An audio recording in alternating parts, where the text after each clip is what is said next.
Meghan Markle n'est plus seule, une autre figure royale elle aussi enfreint le protocole.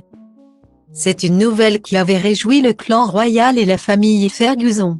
Quelques mois seulement après la naissance du petit Auguste.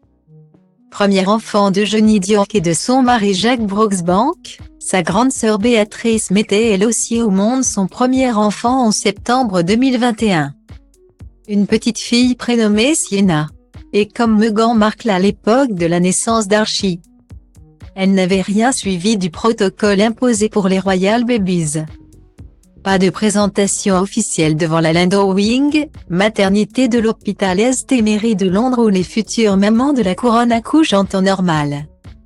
Pas de communiqué sur les grilles du palais indiquant le sexe de bébé non plus. C'est sur Instagram que la jeune maman avait révélé la naissance de sa fille en postant une photo des empreintes de ses petits pieds sur les réseaux sociaux. Le prénom s'est lui aussi fait attendre. Au lieu de profiter de son post Instagram pour révéler celui qu'ils avaient choisi, les parents ont fait languir les internautes un mois durant. Ce n'est qu'en octobre qu'ils ont révélé que leur bébé s'appelait Sienna. Prénom d'origine italienne en hommage aux racines de son papa, et commençant par un S pour honorer la grand-mère Sarah Ferguson, maman de Béatrice et Eugénie et ex-femme du prince Andrew. Des décisions beaucoup moins critiquées que celles de la duchesse de Sussex à l'époque.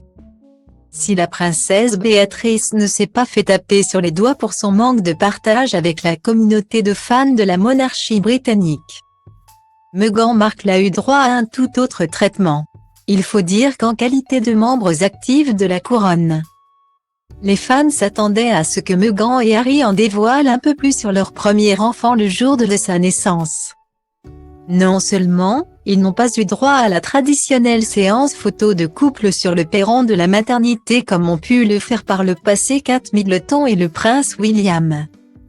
Mais les présentations officielles ont eu lieu dans l'enceinte du château de Windsor où les jeunes parents sont apparus. Archie dans les bras, une poignée de secondes. L'une des rares fois où le petit garçon aura été officiellement photographié pour la famille.